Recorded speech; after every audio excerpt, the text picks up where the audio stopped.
General Kaguta Museveni tells of Ugandans he will die at 100 years, and that's when he will leave power. I celebrated my 73rd birthday some few months ago. And I told my daughter that given the way things are going, it looks I'm going to hit 100. Because if I'm 73, how many years are remaining to reach 100? Only 27. It's just like tomorrow. Because I have already covered a long distance. This one, which is remaining, is very small. But I told my daughters, if I don't reach 100, it's because you have annoyed me by trying to rub the color of your face. If I see one of my girls trying to become an Indian, and he says, when he dies at 100 years, he must go to heaven because he has done a lot. He has struggled a lot in favor of helping Ugandans. Listen. Serious intentions of going to heaven. If you fellows want to go to Gehenna, it's up to you. But for me, I'm really bent on going to heaven. I cannot do so many things, just sacrifice so much here on earth. And then when I arrive there, they say, you go to the... Seriously. And he says, God is so busy to look to Uganda to see what is going on. Listen. You come and we always handle idiots. Because like in these days, why should you interact with anybody who's just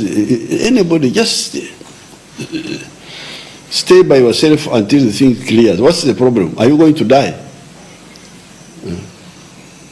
Is it air that if you don't breathe for 3 minutes you will die? If they are looking for money, then they may die. God has protected us. There is no death now, not yet.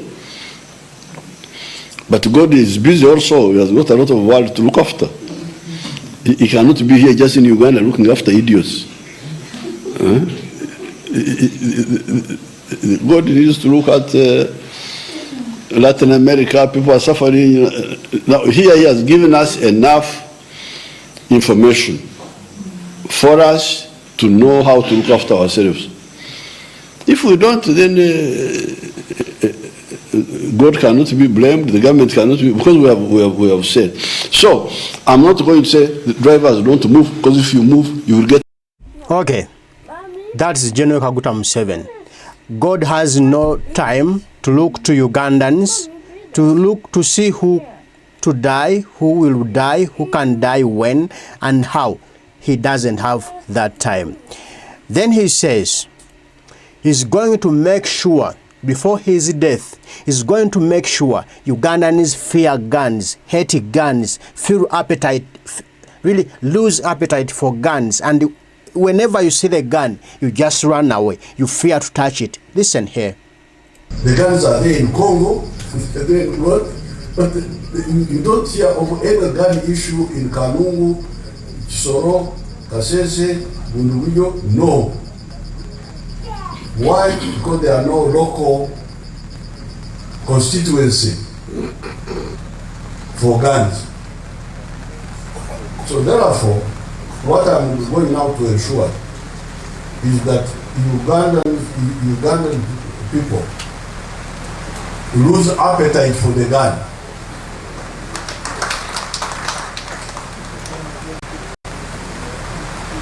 I am going to supervise these operations myself, so that if a Russian sees a gun, even if it is lying down there, he will not touch it. Even if you see a gun lying down anywhere, you will not touch it. That's General Museveni. He's making you to lose the appetite for the gun. Now in this one, he says, you will make him die. First listen. I don't know what you call it now. Is it UEB or what? What do you call your group now? Your Excellency, it is UED, D for distribution. Please, I'm going to die. For my UEB. Because I can't pronounce all that. UED. Get a simpler name so that we can. I'm going to die. Really, he's going to die. But he says he'll die at 100 years. Before 100 years, he will not die. He will be in power. Till when, I don't know. But it must be 100 years. Now, listen to this one. Social media apparently has been saying that Museveni is dead. Now the other day when I went to side of Bombo to lay foundation stone, people were looking really, very, because they thought they have been told by social media that Museveni is dead or something like that. So the security service needs also to solve that problem. I need to check with them to locate quickly the one who tells such a story, because you waste people's time. They should go for you. They should go for you, should locate you where you are, and we'll go for you. The social media was saying Museveni is dead, and the people want to see him dead. General Kaguta Museveni. Listen to him here. If the Americans have gone to the moon, the Russians have gone to the moon, the Indians have gone to the moon, we are the ones who are here, Africans. But can Uganda go to the moon alone, even when Uganda comes to develop? It's not easy to have a program, a space program. That's why we say East Africa is the better place to go to the moon and ask these whites, what are you doing here? He has been in power for over 40 years. Now when you add some 15 years from now, all right, he will be, that will be 60 years in power. He hasn't taken Ugandans to the moon, but he thinks the first way to go to the moon is by death, and that will be when he is 100 years. Now, ever since Kyagulanyi Ssentamu Robert Bobi Wine came in to dislodge him from power, he resorted to learning new ways of speaking to the ghetto, to Ugandans. Listen to this one. Waliwo anjigiriza olyayi wano abayayi nali nkonagana nabo 68 naye bwe twagenda mu ntalo ate abantu bange benakwasakatwe tebakolagana bulungi nabo, naye kati NRM ezzeeyo mu ghetto okwatagana nammwe. Muli mutya bakyali bange, mugamba kimwenna, ba blood bange aba silent majority. Tebabatiisatiisa mugende mulonde Yoweri Kaguta Tubuhaburwa Museveni owa baasi ya yellow n'abamemba ba parliament aba NRM. Tusekiwalinje future ya Uganda wamu. Mwebale nnyo, mwebale ddala. Issue of the so-called disappearances of Ugandans, that Ugandans have disappeared here and there. Uganda under NRM cannot have that type of situation.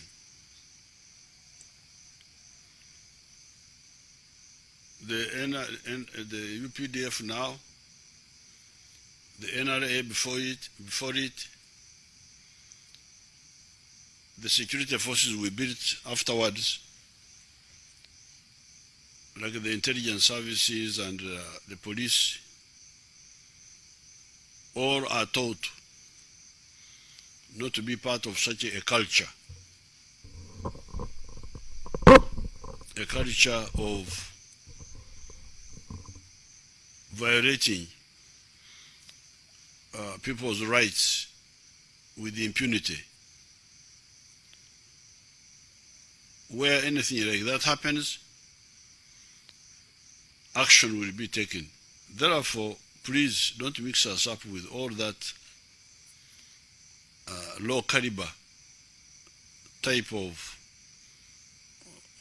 conduct. Now, after lowering himself to ghetto people, to ghetto Ugandans, the way he spoke to them, Bazukuru, Bachari Bange, then after asking them to vote for him, and they refused to vote for him, he resorted to abducting him, disappearing them, torturing them, killing them. And when the ghetto raised up and they started pinpointing at him that you are the one who abducting us, stop killing us, stop abducting us, stop torturing us, he came up with that statement that Bachari Bange, don't mix me up with those allegations of human rights violations. I can't violate human rights, yet he is the same guy violating them under his watch. Now listen to this one. So beautiful. If you don't become the president, if Ugandans refuse to vote you again in power, what will you do? Will you accept and go to your home? Listen. If you should lose a fair election, will you accept the result? If I lost a fair election, I would accept the results, of course, because Uganda is not my house. I have got my house. I will go to my house and do my own things. If the people of Uganda don't want me to help them with their issues, I go and deal with my personal issues. If Ugandans does not want me to help them to their issues, which issues? You are just helping yourself. I'll go to my personal issues. But just remember in 2021 when Ugandans refused to vote for him, he resorted to abductions, killings, disappearance. Even till now, 4 years down the road, the guy is still abducting, torturing, doing the same because Ugandans denied him. But he said, if they refuse to vote me, I'll go to my home. But the guy is not leaving. And he has told you clearly, blank, that he will leave power when he has died at 100 years. So just wait for more years. When he doesn't die, he'll never leave power. That is him. That is the man himself, General Yoweri Kaguta Museveni. Before dying, he will never leave power. Now, what tells that he is about to die? His fellow women, they have passed away, they have gone. And he resorted to telling us the truth, to speak the truth, how they have been surviving, how they really fought and won the war. They were thieves, they were liars, everything. Listen to him.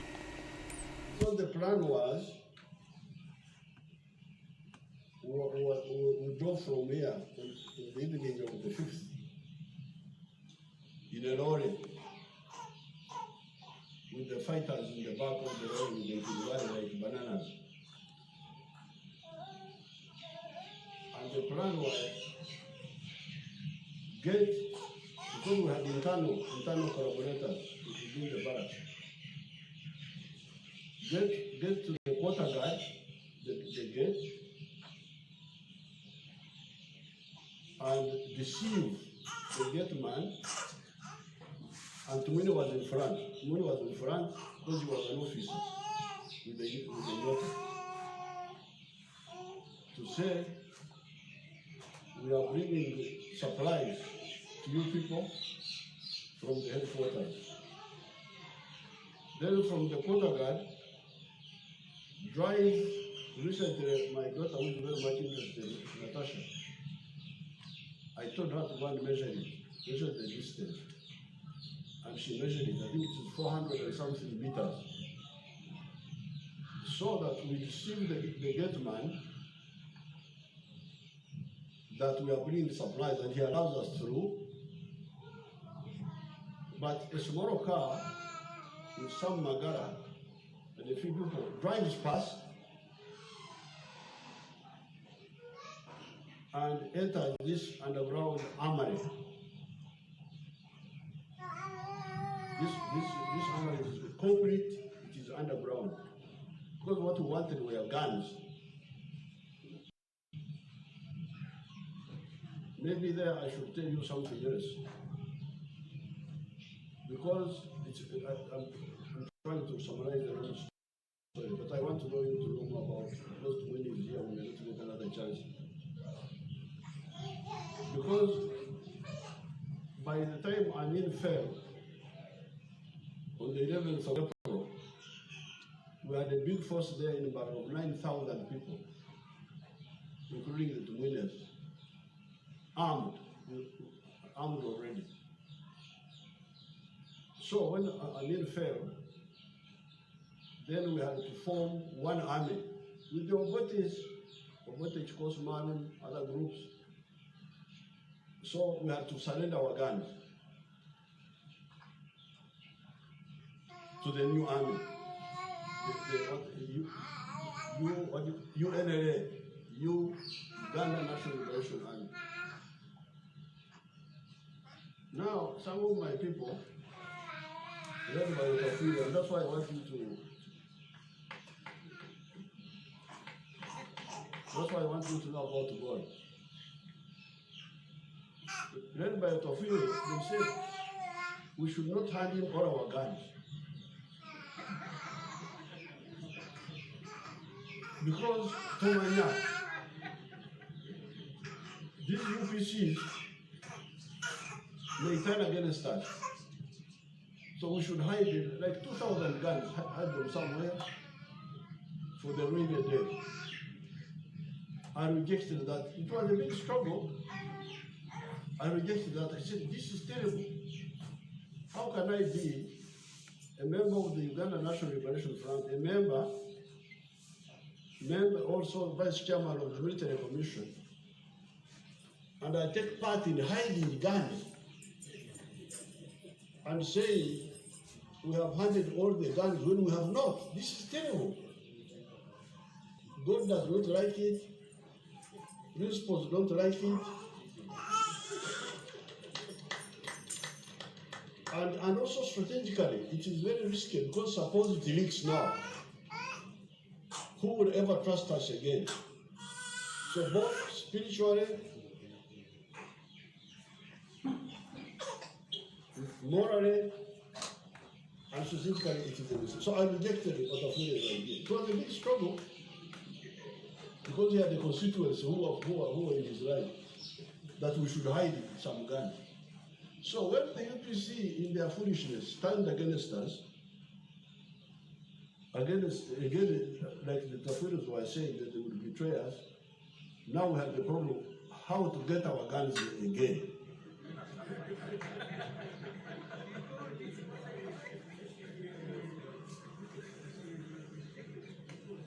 So, but these army officers of ours who have joined the joint army, they knew where these guns were. One big cache was at Kabamba. Then the other one was at Masindi. Then there was Museveni. Then there was Nakasongoro. So when we analyzed, we found it was easier to capture the guns at Kabamba. And that was the whole operation. Now, God doesn't want it to hide the guns, but want it, love it.